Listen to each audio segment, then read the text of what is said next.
好，川普的关税3月4号开始已经挥向了加拿大、墨西哥跟中国大陆哦。那现在目前加拿大、墨西哥也反弹呐、这个报复性的关税哦，他们说也要这个反击美国。杜鲁道就讲了，加拿大将会对于美国6790亿的商品课25%的关税，以牙还牙，因为你课我25，我就课你25哦。所以接下来这个就看看你的表现啦。对于剩余的1250亿的加币的产品关税，会在21天后生效哦。那甚至连安大略省的省长也讲说，如果你们想要摧毁安大略省，我会毫不犹豫的切断这个给你们的电力哦，而且会笑着做这件事情，强硬对我们会加倍奉还。所以看起来现在加拿大这个很恨美国啊。那甚至呢，这个杜鲁道还讲说，你一直想要并吞加拿大，然后摧毁加拿大的经济哦。那这个你就是希望借由经济崩溃来并吞我们，所以这个是加拿大的怒火。那墨西哥呢，他们也讲说，我们也已经准备好了，要予以回应啊，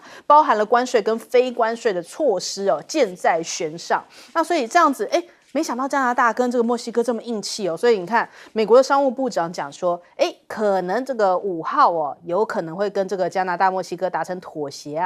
啊，某些类别的这个商品啊是可以这个豁免的，所以看起来又好像是不是还有转圜的余地呢？那为什么加拿大、墨西哥这么硬气啊？人家讲说，因为中国大陆也先示范了。昨天我们有在节目上面讲，我们本来在讲说3月4号开始，对于中国大陆某些这个商品要开始这个课征加10%的税，然后我们已经讲说，接下来就观察中国大陆会不会有所回应。没想到我们在播出之前呢，在节目开张之前，立刻换了我们的提纲，因为中国大陆就已经反击了，马上就祭出了这个一波又一波。那我们昨天提到的是什么？昨天提到的是立刻取消了美国的原木还有3大企业的这个大豆进口相关的这些农产品的反击措施就寄出来了，3月4号。没想到还不止哦，还没完，你打我一拳，我要挥你个3、4拳呢。所以还有包含了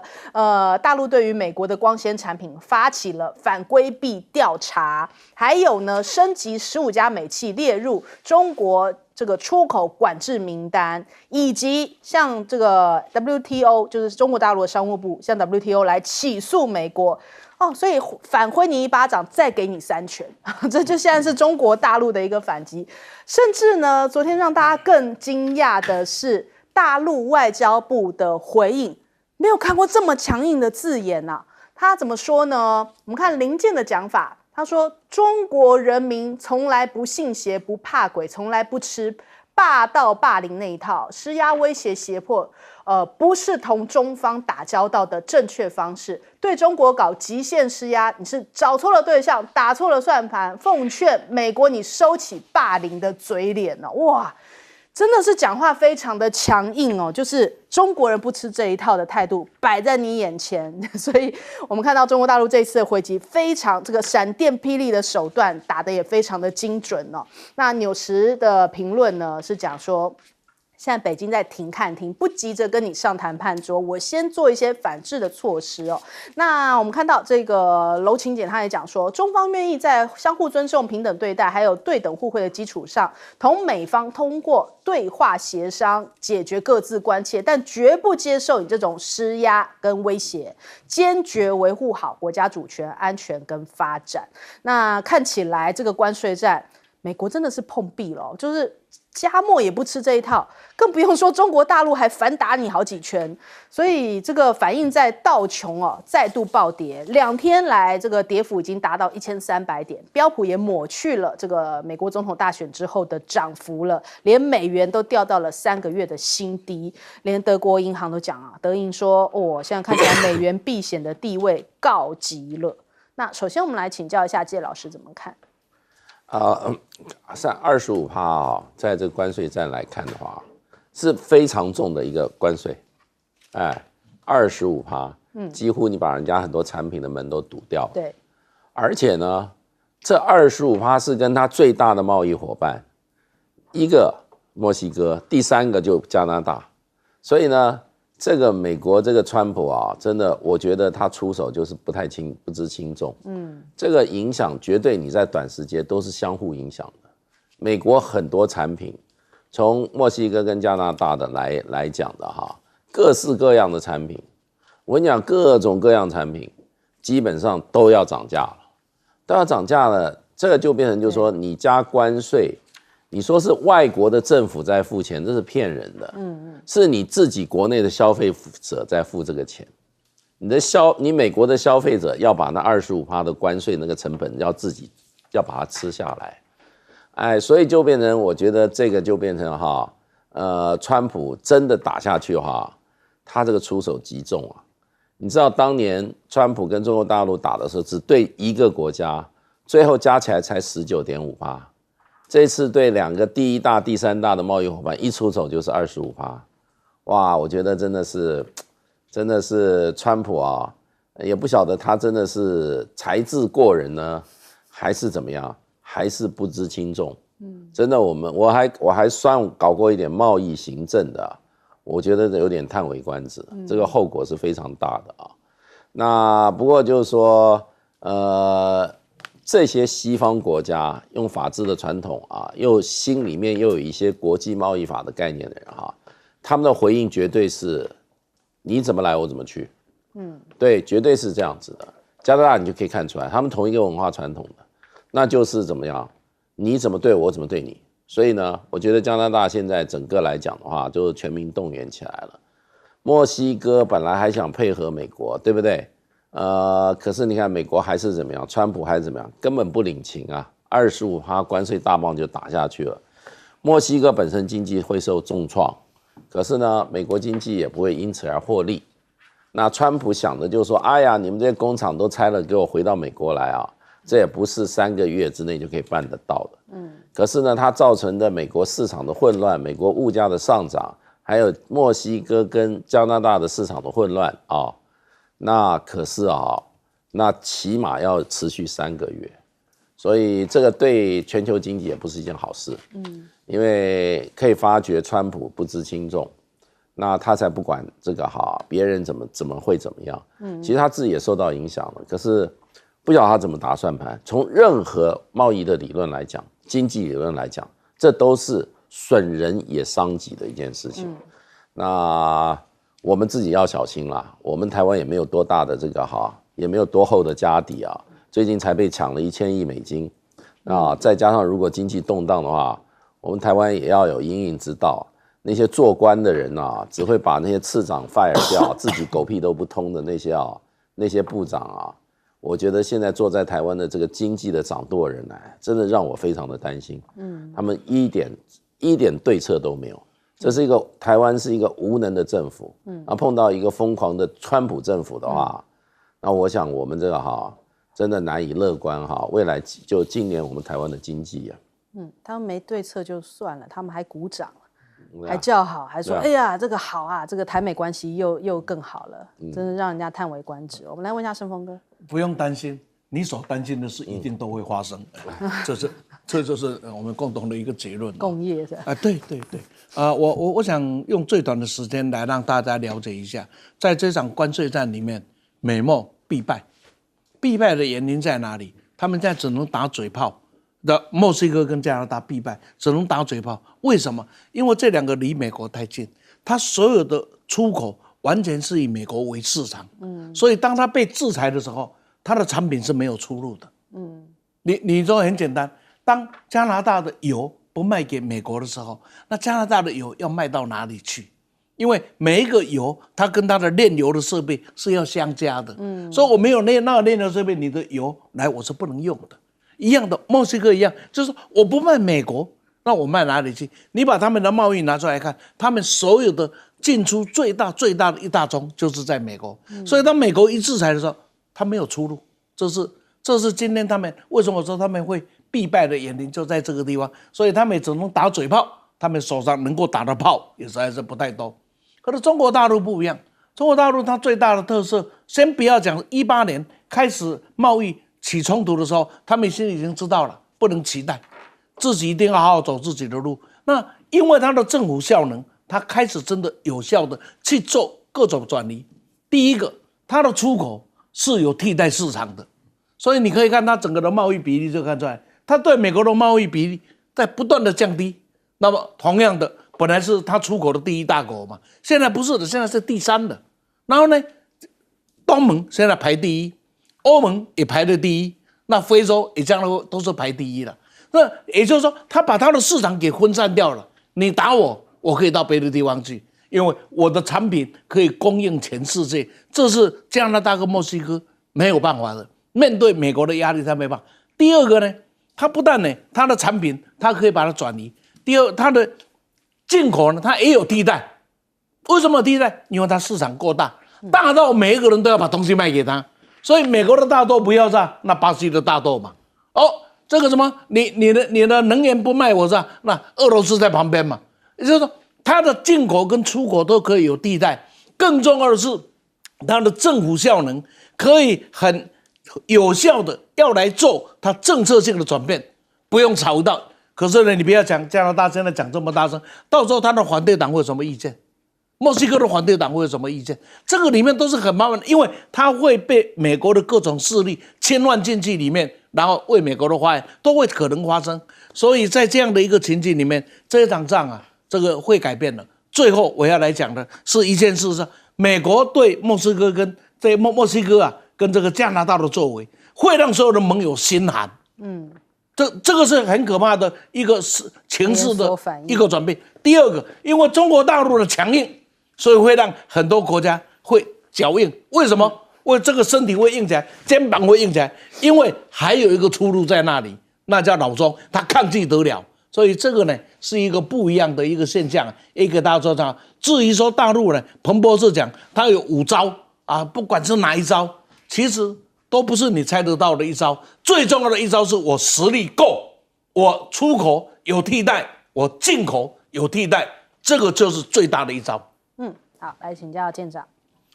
我们现在看到这个3月4号实施啊，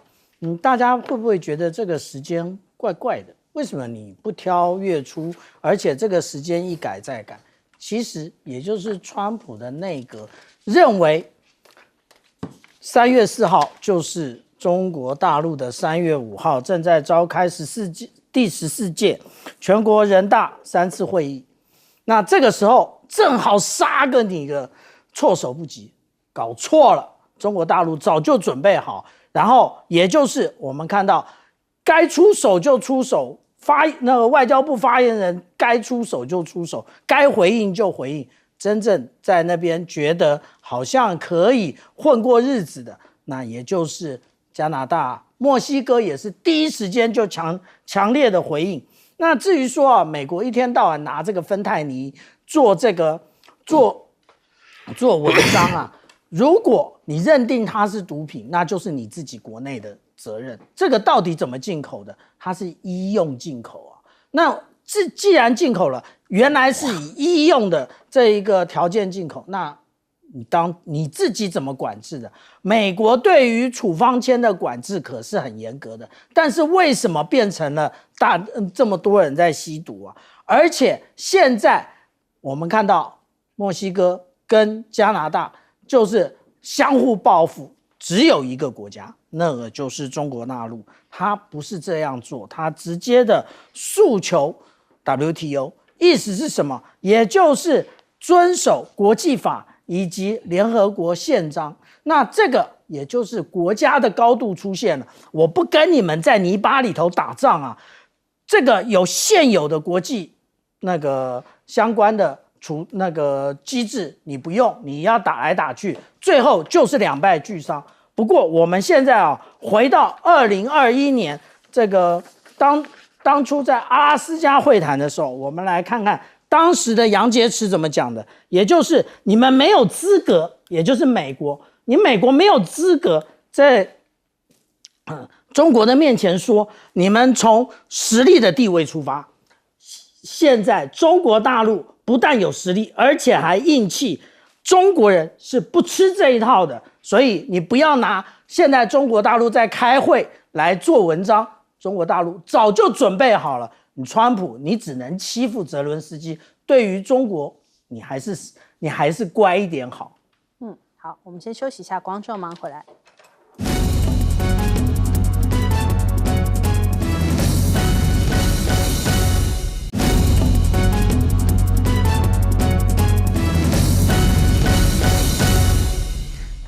关注这个中国大陆的两会哦，而这次的两会特别又是科技让大家给瞩目说，这最大的焦点。还有这个小米的创办人雷军啊，他有提到说，这个制造业是立国的根本哦，要继续坚持科技创新的道路。那他其实呢就讲说5年前小米就下了决心要加大科技创新的力度哦，进一步投资核心技术，那就规划了5年要投1000亿，现在5年过去了，大概投了1050亿，而且产品的销量也表明哦，全球的用户越来越认可中国科技创新的价值哦。那小米在台湾也非常熟悉，因为很多台湾的朋友们也都在用小米的这个家电啊、小米生活圈，还有小米手机哦。所以你看这个雷军的消息，人家讲说啊，这个他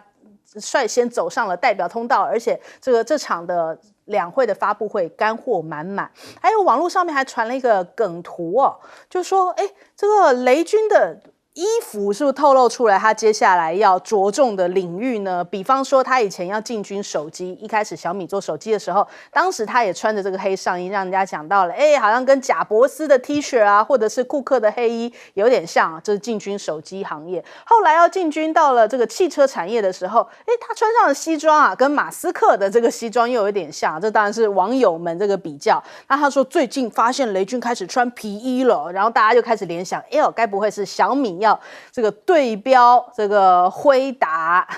这接下来也要来做晶片搞 AI 了吧？的确啊，现在小米不断在招兵买马，在这个招募 AI 人才哦，不知道是接下来要推出什么样厉害的产品。那这个雷军的皮衣呢，甚至在网络上面引发了这个热议啊，那网友这个都抢着要买，所以很多的皮衣直播间大家都在找说啊，我要跟雷军同款啊，变成了一大话题。那的确在两会里面啊，DeepSeek 也是非常出圈的一个话题哦。我们看到这个娄勤俭有提到啦，就说这个 DeepSeek 可以看到大陆科技发展上面创新性跟包容性哦。那接下来也要这个注意 AI 的发展，比方说像是数据隐私啊，还有这个泛国安化的一些这个泛化国安问题哦。那他们就是这个 DeepSeek 也是大家主要讨论的点。那两会也提到了机器人，就说现在呢，这个中国机器人技术已经得到非钥匙进步，这是全国政协多模态 AI 系统的实验室主任乔宏所说的话。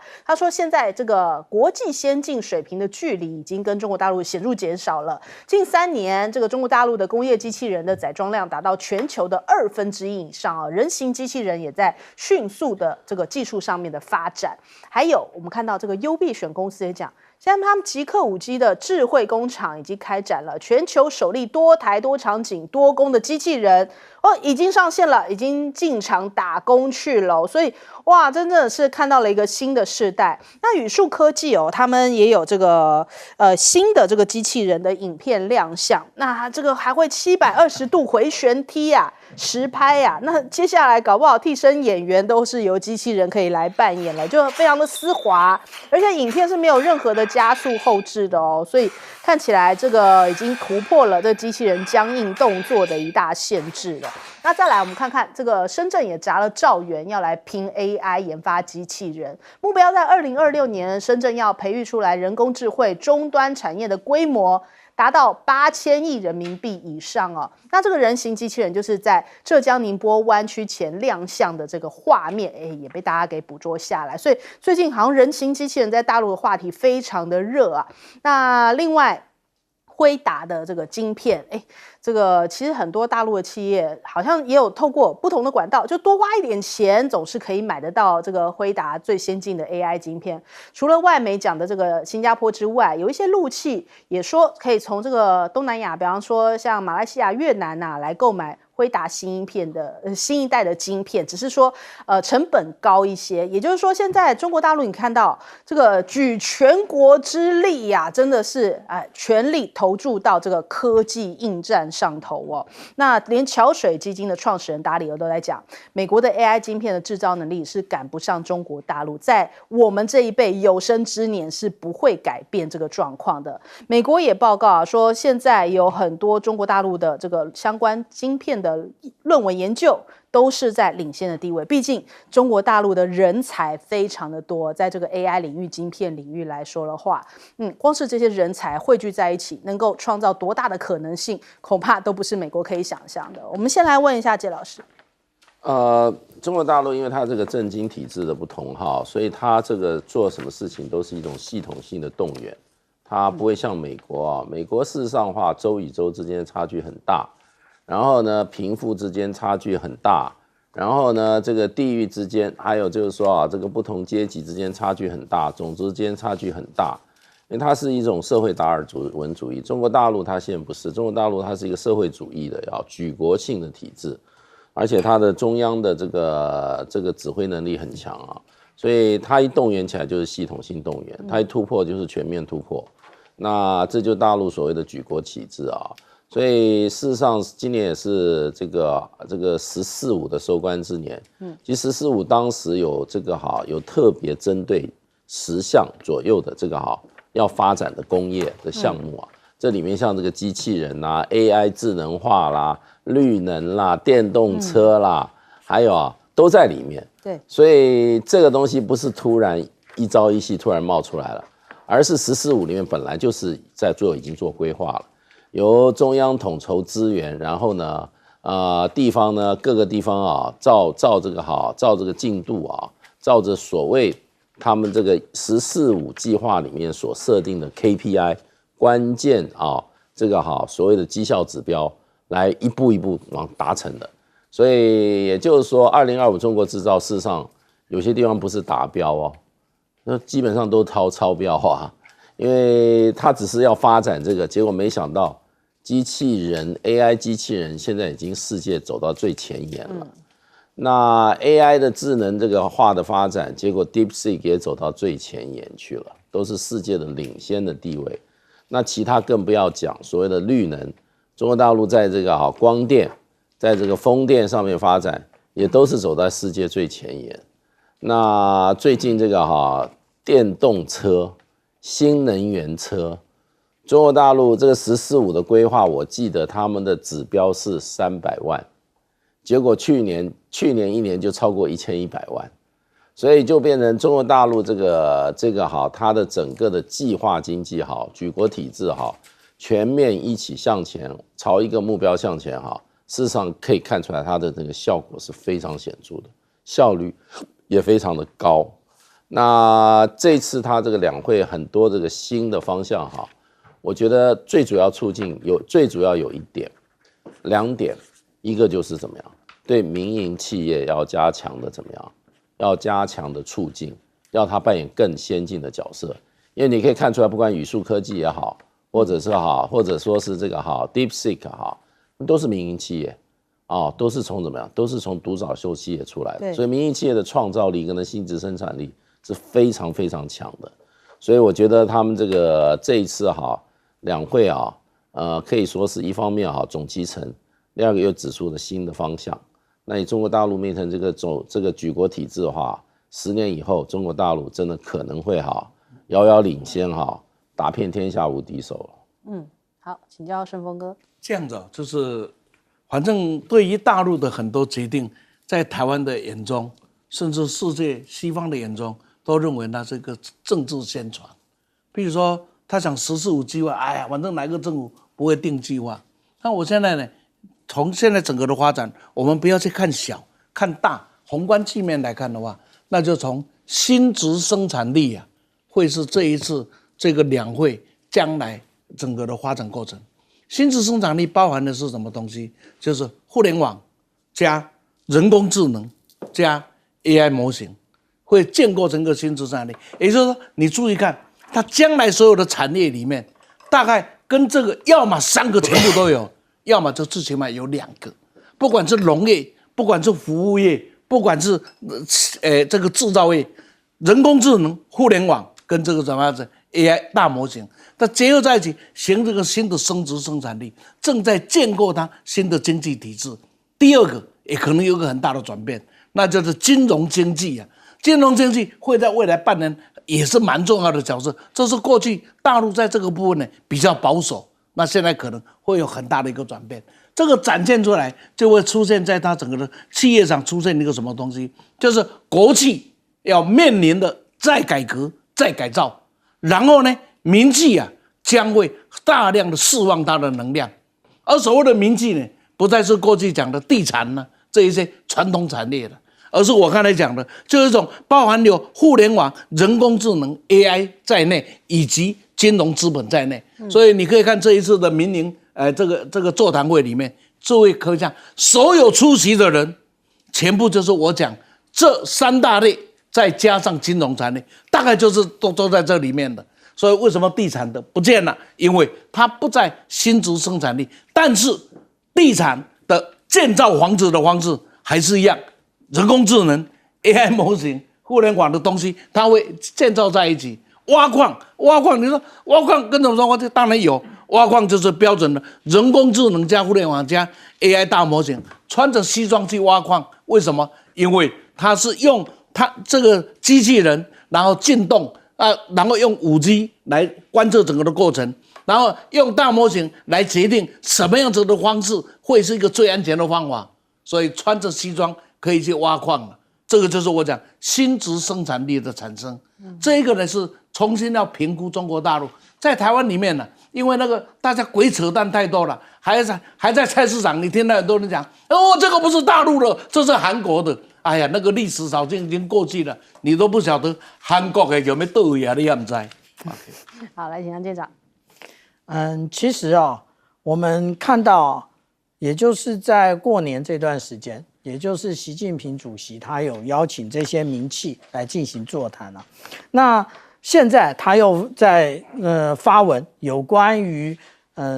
表达习近平主席其实是一贯支持民企的这个部分那你必须要这样讲其实我们大家对于中国大陆有太多的不了解、不认识。那我举个例子来讲习近平他到之前到底是在哪里那个工作的？他其实在福州福州我去过我们可以看到几个大字：马上就办，真抓实干，就是习近平主席讲的。意思是什么？他只要决定的事情就马上要做。那再加上举国体制的一个巩固因为从我们看到中美的有关于制造业以及中国大陆对于无论是造船或者是军事的遥遥领先，其实重点在于什么？重点在于制造业。美国早就已经把这个制造业全部有案外包，讲得好听有案外包，其实他们是觉得那个是脏他们觉得那个是苦力苦力活他们是不干的。但是等到国家要发展的时候，等到海军的数量、海军的排水量要开始较量的时候，他才发现完蛋了，自己的造船的数量不到全世界的1%那至于说有关于我们刚刚讲到的新质生产力，其实我们现在看到的人形机器人，大家以为它只是春晚来跳个舞吗？不是，我们其实从刚刚在旁边的这些影片中，我们已经看到了，任何也就是我们现在看到的任何只要有危安可能的顾虑的这些场合，我们都可以由机器人进去，而且不是一个机器人。其实最重要的是实现群体智慧以及自主协调，也就是机器人跟机器人之间协调。那这个协调是要靠什么？靠互联网，也就是靠网络。也要靠什么？我们现在我们使用手机的 4.5G 吗？当然是不行中国大陆全面使用5G， 它才有这个能力。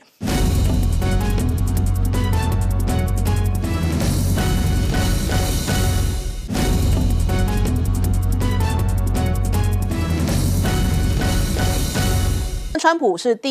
就是等于说他第2任期第一回去到了这个国会来演说那这个进场的时候这是2样情因为共和党欢呼民主党还在那边举牌抗议我们来看看。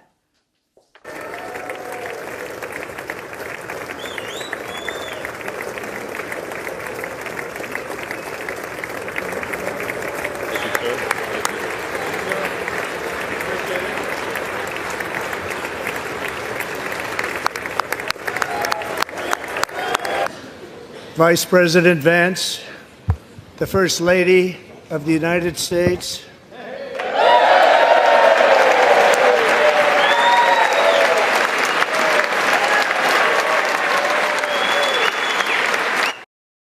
你看到一个国会两个世界，那个左半边在那边欢呼，右半边是这样子冷着脸的那边是民主党所以真的是民主党人就这样静静的在另一边，这半边是民主党，然后这边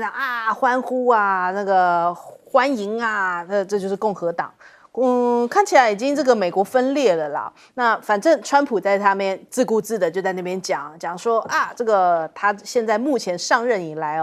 这个成就有多非凡，他的胜利赋予了他几十年来未曾见过的授权，他进一步吹捧了本届政府的成就，还表示呢政府正在实现美国所需要的变革那他还讲到说，对于这乌克兰事情，他正在不懈的努力要来结束这一场战争哎呦，就讲的就是反正好棒棒但是呢民主党就是垮个脸就是觉得你在做什么反正已经反映出来这个极为不认同的一个态势那但是呢反过来看泽伦斯基，他现在讲说愿意在这个川普的领导下实现和平，等于说服软了他也表示要愿意签这个矿产协议，但是是不是美国反而不愿意签了呢？你看这个矿产协议现在看起来吹了因为这个川普已经预告自己在美国境内要来做稀土的开发了，那这个泽伦斯基才刚喊说我准备好来签协议，他就这么喊，是不是又是另一回的谈判，就说我现在自己也要弄啦，我到时候不需要你啦，那我可能如果你真的要求我的话又是另外一个价码来谈了，那更何况这个先有这个矿产再来这个谈和平协议嘛，因为他现在目前已经停止军援了还不够，他还禁止盟友对于乌克兰分享美国的情报，他说直到乌克兰展现和谈的诚意，怎么样叫做有诚意？原本那样子恐怕不见得是有诚意了，因为你已经毁约了嘛，你已经不接受那个协议的话，你诚意可能要拉得更高一点。所以美国对乌克兰的未来现在看起来这个跟欧洲有一点分歧。川普讲说2天之内已经有9位欧洲的元首打电话给他，那所以现在看起来欧洲也是很想要赶紧来解决这一个问题。那但是呢俄罗斯这个美国不是也释放了善意说这个我们也愿意来作为这个协谈嘛。那你看这个克宫也提出了条件，他说美俄关系如果要正常化，美国你必须要先解除对于俄罗斯的限制那的确啦，这个如果说美俄关系改善的话，俄罗斯回应了美国，就说也愿意作为伊朗核问题的中间人，而且是由普丁亲自来出面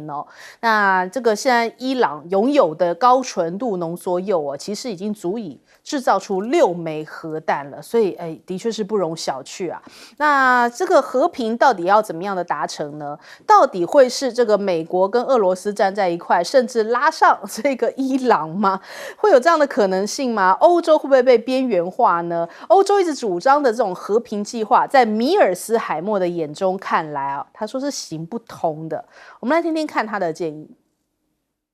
There's going to be no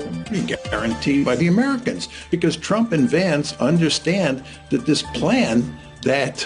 Macron and Starmer have come up with is unworkable. I think that the Russians and the Americans will be able to reach an agreement. Then the question is, what happens with the Europeans and the Ukrainians?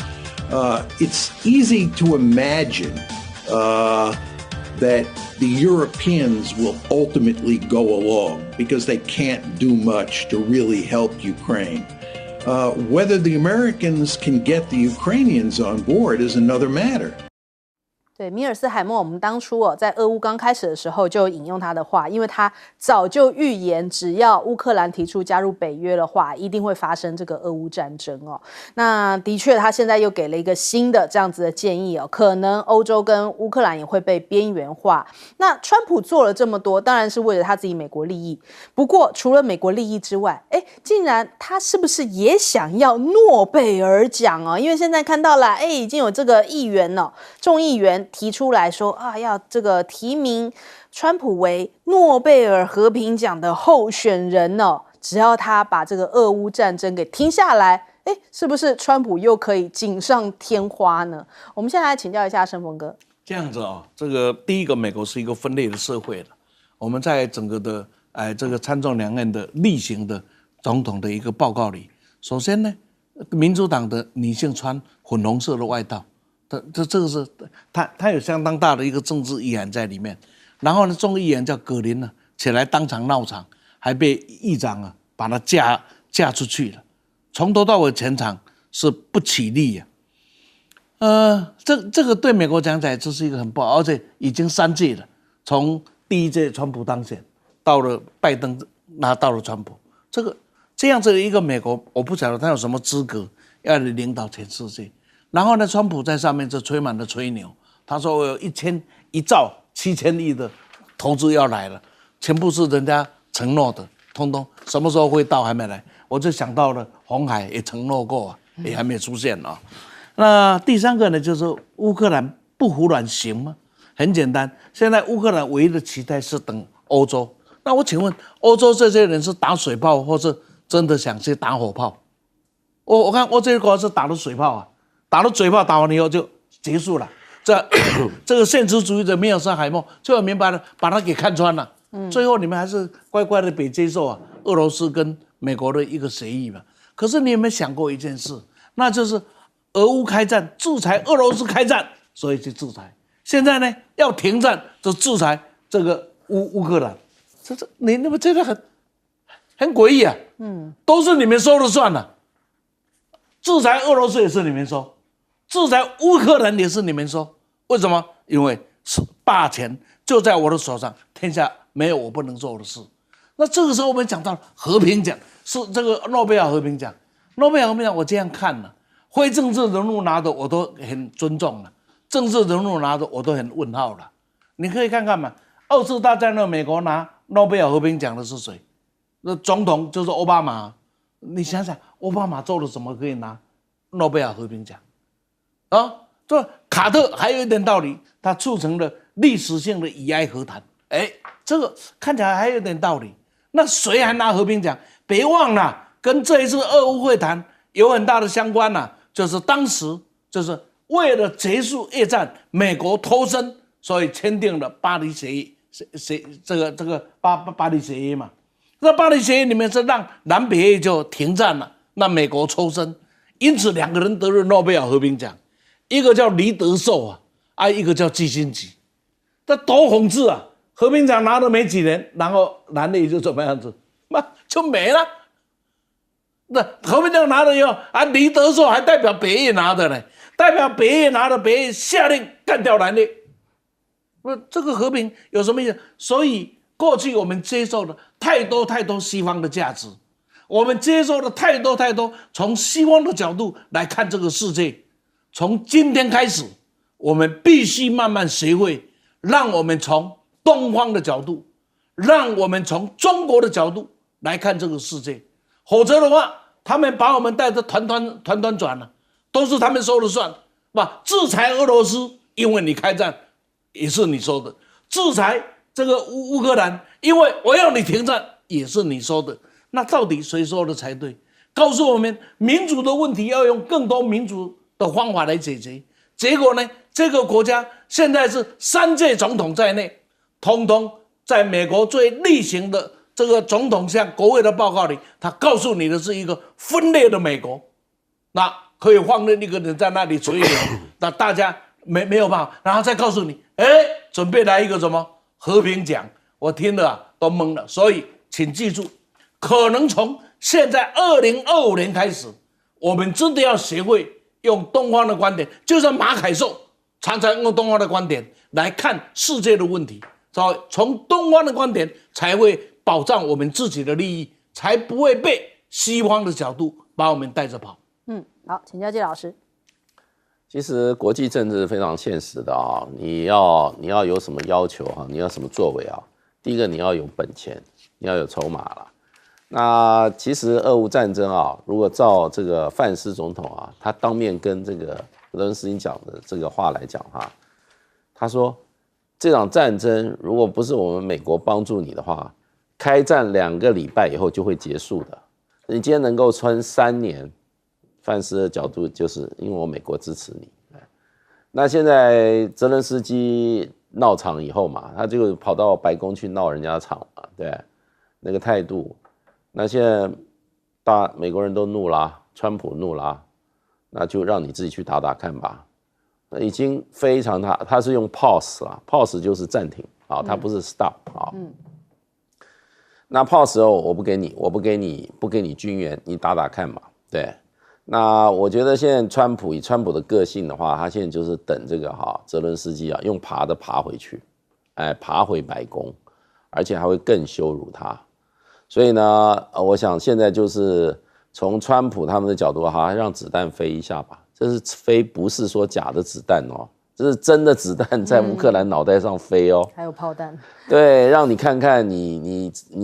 撑的，你能撑多久嘛？对，撑不久你就爬回来，就是这样子。那川普事实上的话，他是一个艺术，他不是传统的政治人物。政治的话，一般人都认为政治是一个妥协的艺术。对不起，川普他展现的他的政治风格是不妥协，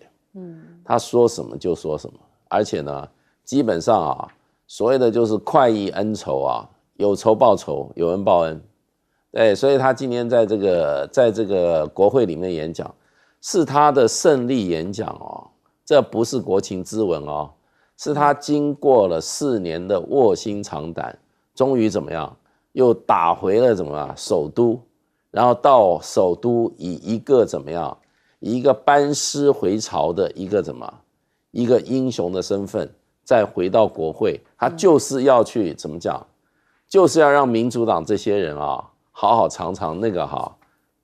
败在他手下的滋味。所以你看他今天讲话，我们刚刚讲啊，民主党再怎么样，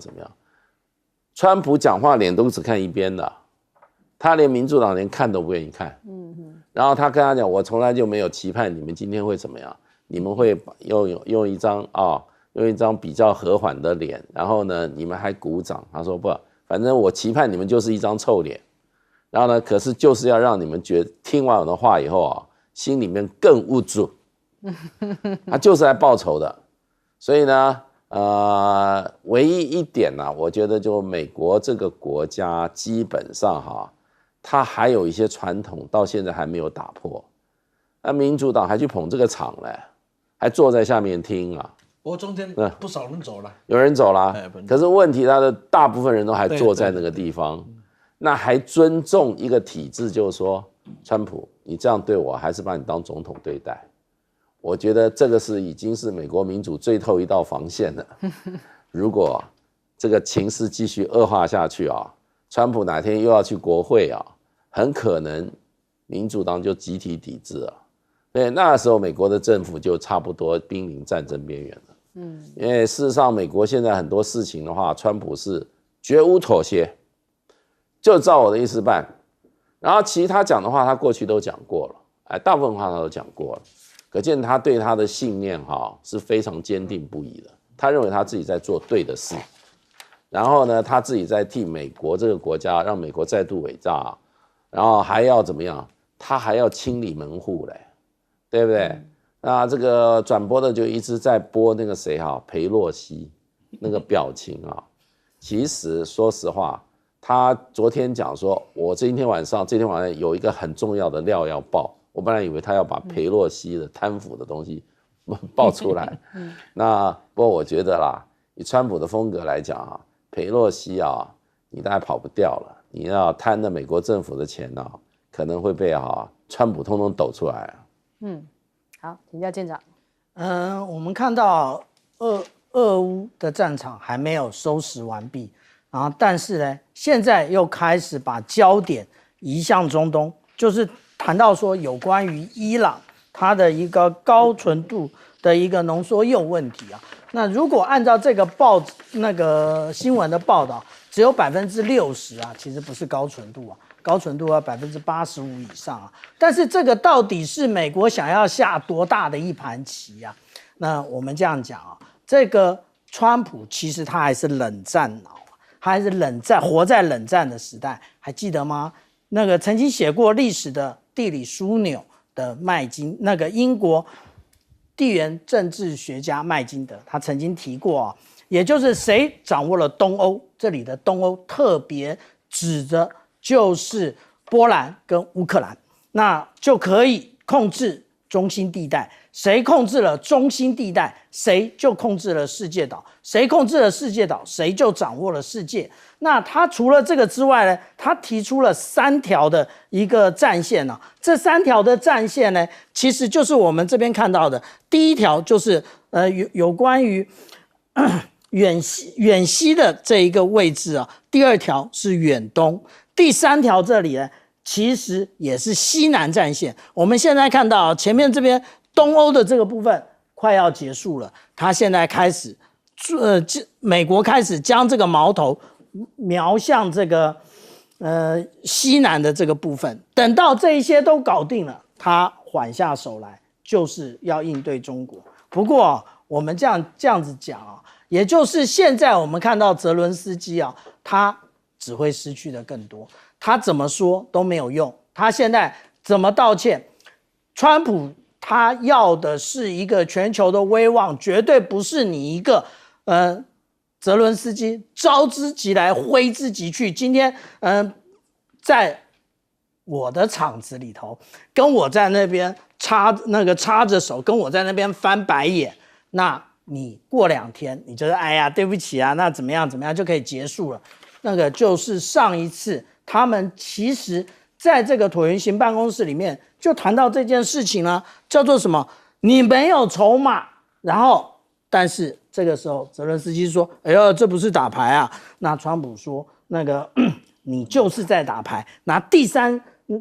次世界大战来当赌注。”那也就是现在他不玩这件事了，所以他决定开始开采国内的一个有关于稀土的部分。这个部分代表什么？代表中国大陆的卡脖子成功了。为什么？还记得吗？2月的时候，不是对一些嘉者、地木斯这些全部通通都加以管制。现在美国有感觉了，这个也就是现在川普为什么会把他国内的战备存量直接要拿出来开采，因为其他的那个国家能够提供的也很有限。但是他还有一个问题，也就是中国大陆现在要开始对美国卡脖子了。为什么？你可以开采出来，可是你怎么精炼这一个技术？对不起，那个只有中国大陆最擅长，你美国你再等等吧。